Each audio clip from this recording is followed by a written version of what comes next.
მოგესალმებით, დღეს მოგიყვებით მზურას მეგალითურ კომპლექსზე. მზურას ქვებს ძალიან ხანგრძლივი და იდუმალი წარსული აქვთ. როდესაც ვამბობ ხანგრძლივი, გულისხმობ სულ მცირე 6000 წელიწადს, ანუ კომპლექსი აგებულია პრეისტორიულ ხანაში, თვით ეგვიპტეს პირამიდებზე ადრე. მზურას წრე არის ჩრდილოეთ აფრიკის ერთ-ერთი ყველაზე ცნობილი და უდიდესი მეგალითური ნაგებობა.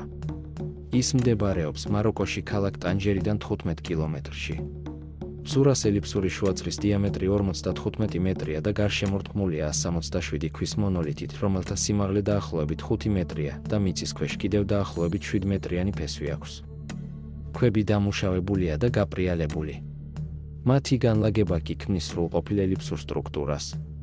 მზურა არც ისე ხშირად გვხვდება ძველ ისტორიულ ჩანაწერებში, მაგრამ პლუტარქეს სერტორიუსის ცხოვრებაში არის მოხსენებული მაროკოს იდუმალი ქვის წრე. პლუტარქე წერს, რომ ადგილობრივმა მაცხოვრებლებმა რომაელ მხედართმთავარ კვინტუს სერტორიუსს მოუყვნენ იმ ადგილის შესახებ, რომელიც მათი ცნობით ტიტან ანთეუსის საფლავი იყო. ანთეუსი ლეგენდის თანახმად ჰერკულესმა მოკლა. ბერძნულ-რომაული მითოლოგიის თანახმად ტიტანი ანთეუსი იყო ზღვებისა და ოკეანეების ღმერთის პოსეიდონის და მიწის ქალღმერთ გეას შვილი. მისი სახელი ანტეიოსი ბერძნულიდან ითარგმნება როგორც წინააღმდეგი ან მტრული. ეს არც არის გასაკვირი, რადგან ანთეუსი იყო ტიტანი, ხოლო ტიტანები და ოლიმპოს ღმერთები ერთმანეთთან ომობდნენ, თუმცა ოლიმპოს ღმერთებს და ტიტანებს ერთი წარმოშობა ჰქონდათ და ხშირად ერთმანეთის უახლოესი ნათესავებიც იყვნენ. ასე თუ ისე ბერძნები ოლიმპოს ღმერთებს ეთაყვენებოდნენ, ხოლო ტიტანებს მტრულ ძალად აღიქვამდნენ. უცნობია თუ რატომ ქვია ანთეუსის საფლავს მზურა, ვინ დაარქვა თავდაპირველად ასე და არის თუ არა ეს სახელწოდება რაიმე კავშირში ქართულ სიტყვა მზესთან. ლეგენდის თანახმად ანთეუსი იცავდა აფრიკის ჩრდილოეთს უცხო ტომელებისგან და თუ რამდენად წარმატებულად, ამაზე ის ლეგენდა მეტყველებს, რომლის თანახმად მან მტრების თავისქალებისგან პოსეიდონის სათაყვანებელი ტაძარი ააგო. ლეგენდების თანახმად ანტეუსი უძლეველი იყო, სანამ ფეხი მიწაზე ედგა, რადგან მიწის ენერგია აძლიერებდა. და ასე გრძელდებოდა 1000 წლეულების მანძილზე, სანამ ის არ დაამარცხა ჰერაკლემ, იგივე ჰერკულესმა მან ჰაერში ასწია ანთეუსი, ამით მოსწყვიტა ენერგიის წყაროს, მერე კი ძალაგამოცლილი ტიტანი დაახრჩო. მრავალი სხვა უძველესი ცნობა არსებობს იმის თაობაზე, რომ ანთეუსის საფლავი არის ტანჯერის უშუალო სიახლოვეს. პლუტარქეს თანახმად სერტორიუსმა არ დაიჯერა ადგილობრივების მონაყოლი და მზურაში გათხრები დაიწყო, რის შედეგად საფლავი აღმოაჩინა. მაგრამ როდესაც მან იქ დაახლოებით 25 მეტრი სიგრძის ჩონჩხი იპოვა, იგი შეცბა და თავის ჯარისკაცებს უბრძანა ისევ დაემარხათ. მზურას ქვების წრის ცენტრში დიდი გორაა.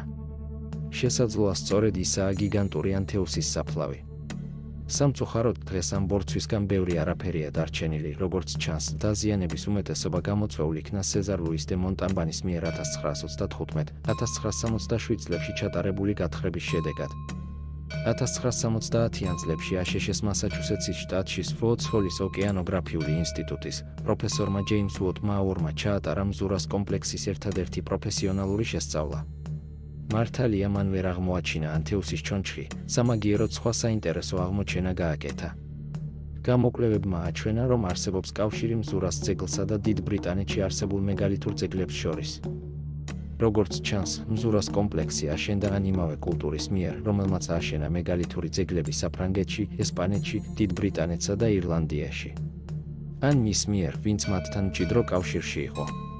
მზურას ელიფსი აგებულია პითაგორას მართკუთხა სამკუთხედის გამოყენებით, იგივე ტექნიკას იყენებდნენ ბრიტანული ქვის ელიფსების ასაგებად, რომელთაგან 30 კარგ მდგომარეობაშია შემორჩენილი. ამას უნდა დაემატოს ისიც, რომ მზურა არ არის ერთადერთი ქვის წრე აფრიკაში, მაგრამ ის ყველაზე მასშტაბურია. მიუხედავად იმისა, რომ ჩვენ ზუსტად არ ვიცით რატომ აშენდა ეს ნაგებობა, მკვლევარები ეჩვობენ, რომ ქვის წრე რელიგიური და ასტრონომიული მიზნებისთვის იყო შექმნილი, შესაძლოა ის მზის საათის ფუნქციასაც ასრულებდა. მზურას წრის დიზაინი მიუთითებს იმაზე, რომ მის მშენებლებს შესანიშნავი მათემატიკური ცოდნა ჰქონდათ. მშენებლებმა იცოდნენ პითაგორას თეორემის შესახებ 200 წლით ადრე, ვიდრე იგი ოფიციალურად იქნა გამოგონილი ძველი ბერძენი მათემატიკოსის პითაგორას მიერ.